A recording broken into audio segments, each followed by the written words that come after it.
ایسی جنگ ہونی ہے الملحمۃ العظمیٰ، جس کو کہ میں بھی آپ کے گواہی پیش کر دوں گا، جسے کہا گیا ہے دی لاسٹ کروسیڈ۔ بش نے بھی کروسیڈ کا لفظ بول دیا تھا، پھر واپس لیا اس نے۔ نکل جاتی ہے جس کے منہ سے سچی بات مستی میں، فقیہ مصلحت بھی سے اور ہندے بادہ خار اچھا، کروسیڈ کہہ کر پھر واپس لیا۔ یہ کروسیڈ،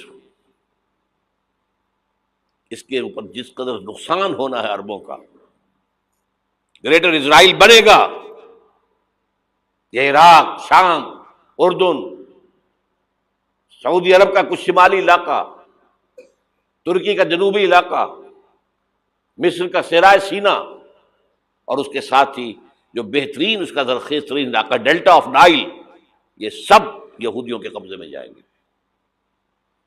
اس کو حدیث میں کہا گیا الملحمۃ العظمیٰ۔ عیسائی 80 علم لے کر اے مسلمانوں تم پر حملہ آور ہوں گے، اور ہر علم کے نیچے 12,000 فوج ہوگی، 9.5 لاکھ فوج۔ یہ نیٹو کی تیاری کس کے لیے ہو رہی ہے؟ جب یو ایس ایس آر کا خاتمہ ہوا تو پوچھا گیا تھا نیٹو چیف سے، اب کس لیے؟ تمہارا وہ دشمن تو ختم ہو گیا، اب ہمیں اسلامک فنڈامنٹلزم سے نمٹنا ہے۔ وہ جانتے ہیں خطرہ یہی ہے، اب اسلام ابھر سکتا ہے، مسلمانوں کے سینوں کے اندر وہ آگ ہے، اوپر خاکستر آ گیا ہے، تم کو اٹھانا بیٹھنا، یہ اندر تو انگارہ ہے، اوپر سے راکھ ہے، اس سے دھوکہ نہ کھا جانا ان کے دلوں کے اندر۔ اور بش نے کہا تھا مسلمان چاہتے ہیں کہ ہسپانیہ سے لے کر انڈونیشیا تک نظام خلافت قائم کریں، اور میں حیران ہوا تھا کہ اس کمبخت کو ہسپانیہ کا خیال کیسے آ گیا؟ ہمیں تو کبھی آتا ہی نہیں، اب ہم تو بھول گئے، وہ تو 500 برس پرانی بات ہے جبکہ وہاں سے ہمیں نکال دیا گیا تھا۔ اگرچہ اقبال نے کہا تھا ہے ارض فلسطین پہ یہودی کا اگر حق، ہسپانیہ پر حق نہیں کیوں اہل عرب کا؟ ہسپانیہ میں تو 800 سال حکومت کی مسلمانوں نے، اور ابھی 500 برس سے گزرے ہیں نا۔ یہودی تو ارض مقدس سے 2000 سال نکالے گئے، انہیں لا کے آباد کیا گیا، عربوں کے سینے میں خنجر بھونک دیا گیا۔ وہ چھوٹا سا ملک جو چاہتا کرتا، کوئی پوچھنے والا نہیں۔ امریکہ جیسے اپنے بیٹے کی حفاظت کرے ویسے کرتا اس کی۔ اور حضور نے فرمایا ہے وہ جنگ جب ہوگی تو ایک باپ کے اگر 100 بیٹے ہوں گے تو 99 ختم ہو جائیں گے، ایک بچے گا۔ یہ حدیث ہے، حدیث ہے صحیح۔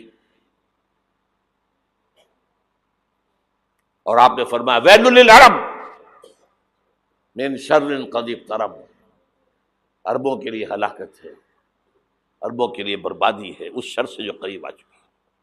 اور آج جس طرح انہوں نے ان کی تہذیب کو اختیار کر لیا ہے، دبئی جا کر دیکھیے، بدترین مغربی معاشرہ جو ہے وہ دبئی کے اندر ہم نے قائم کر کے دکھا دیا۔ اب سعودی عرب اس راستے پر بڑھ رہا ہے۔ اور اس کے بعد نمبر 2 پر جو ہے ہم پاکستانی ہیں، لیکن میں اس کے وہ پہلی بات جو کہہ رہا ہوں وہ تو یقینی ہے، اس میں تو احادیث صحیحہ موجود ہے۔ اگرچہ اس کے بعد پانسا پلٹے گا، پھر حضرت مہدی کا ظہور ہوگا، حضرت عیسیٰ کا نزول ہوگا، اور وہ گریٹر اسرائیل گریٹر گریو یارڈ بنے گا یہودیوں کا، ایک ایک یہودی قتل ہوگا اور دفن ہوگا۔ یہ بات میں ہونا ہے، میں پہلی بات بات کر رہا ہوں۔ وہ پانسا پلٹے گا جب پلٹے گا، ابھی جو سامنے ہے وہ کیا ہے؟ جس ملحمۃ العظمیٰ کہا حضور نے، جسے آرمگیڈون کہتے ہیں عیسائی۔ آرمگیڈون کی اگر کہیں جا کر آپ دیکھیں گے، آپ ڈکشنری میں مانی تو کیا لکھا ہے؟ A very big war which will be fought between the forces of evil and good before the end of this world۔ اس دنیا کے خاتمے سے پہلے خیر اور شر کی قوتوں کے درمیان بہت بڑی جنگ ہوگی۔ ارمجدون اسے کہتے ہیں عربی میں، اور آرمگیڈون اسے کہتے ہیں انگریزی کے اندر، اور یہ بائبل کی آخری کتاب کے اندر ہے، جو اس میں کہ مکاشفات یوحنا، ریولیشنز آف سینٹ جان۔ یہ تو میں کہہ رہا ہوں یقین کے ساتھ، اور زیادہ دور نہیں ہے، آیا چاہتا ہوں اس لیے کہ یہودیوں کا اور عیسائی جو کنزرویٹوز ہیں، نیو کنزرویٹوز، ان کا 5 نکاتی ایجنڈا ہے متفق علیہ، جس کے تحت کہ یہ جنگ صلیبی شروع کی گئی ہے. وہ سن لیجئے آپ. آرمیگیڈون نمبر 1، گریٹر اسرائیل قائم ہو جانا اس کے نتیجے میں نمبر 2، مسجد اقصی اور قبۃ الصغریٰ کو گرانا نمبر 3، وہاں تھرڈ ٹیمپل، وہ مسجد جو حضرت سلیمان نے بنائی تھی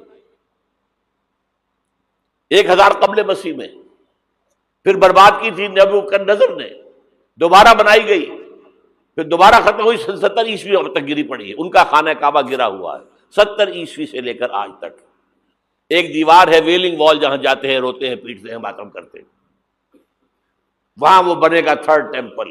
اور نمبر 4، اس میں لا کر رکھا جائے گا تخت حضرت داؤد کا. یہ تخت کہاں ہے اس وقت؟ یہ لندن شریف کے اندر جو ان کی پارلیمنٹ کا جو چرچ ہے، ویسٹ منسٹر ایبے، اس میں رکھا ہوا ہے. ایک پتھر تھا جس پر بٹھا کر حضرت داؤد کی تاج پوشی ہوئی، پھر حضرت سلیمان کی ہوئی، پھر وہ پتھر رکھ دیا گیا جب حضرت سلیمان نے بنایا ہیکل مسجد اقصی، وہاں رہا وہ. ہر بادشاہ جو تھا یہودی اسی کے اوپر بٹھا کر اس کی تاج پوشی ہوتی تھی. سن 70 میں ٹائٹس نے گرایا اسے ہیکل کو، وہ پتھر لے گیا، وہاں سے روم گیا، روم سے آئرلینڈ گیا، آئرلینڈ سے اسکاٹ لینڈ آیا، اسکاٹ لینڈ سے انگلینڈ آیا، اور اب وہ رکھا ہوا ہے 14ویں صدی عیسوی سے آج تک. وہ ویسٹ منسٹر ایبے میں رکھا ہوا، ایک کرسی کی سیٹ میں اسے بنا دیا گیا ہے تخت کی شکل میں.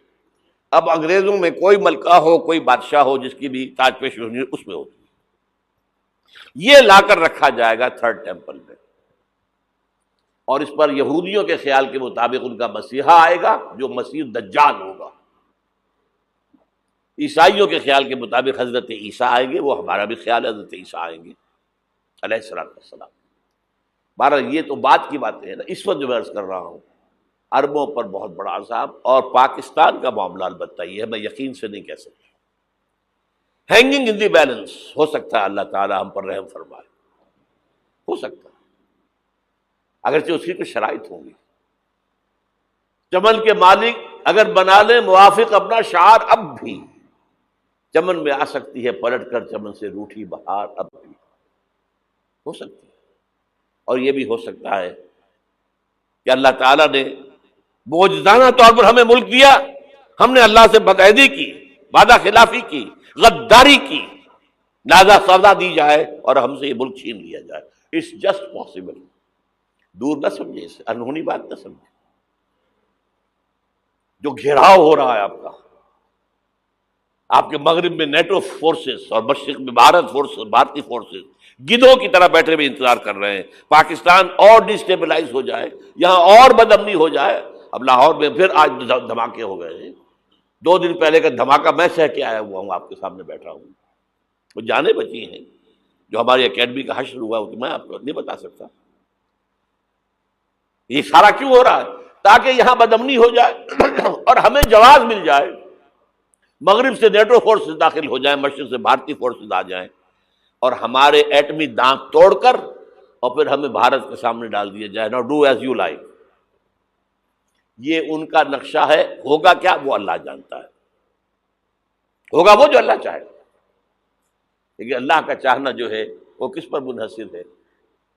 یہاں انقلاب برپا کرو، یہاں اسلام لاؤ. اگر دھندوں میں لگے رہو گے تو وہ خود بخود نہیں آ جائے گا انقلاب. صحابہ نے جانیں دی تھی، کتنی تکلیفیں اٹھائی تھی.